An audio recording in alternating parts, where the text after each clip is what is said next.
Another feature found in your TriCaster audio mixer is audio follow video.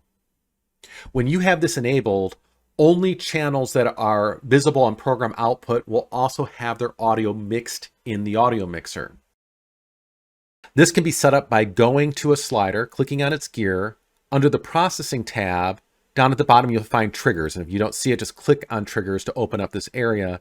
And here you'll find the option to turn this on. Now, next to it is a gear, and this will set which channels do you want this audio to be heard when it is on program out. By default, it's just going to associate with its specific video input. So audio input 1 will match with video input 1, but you are not limited to having it work that way. You can have one audio channel follow multiple video sources or completely different video sources depending upon how your mixer is set up. But I'm going to turn this on for input 1. I've already done this for inputs 2, 3, and 4 as well.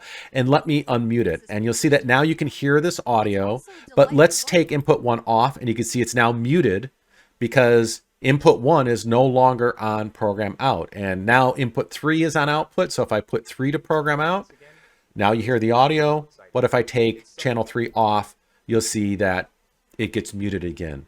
So this makes it very easy if you have isolated audio sources that the mixer can automatically adjust which ones you're hearing based on your video switching.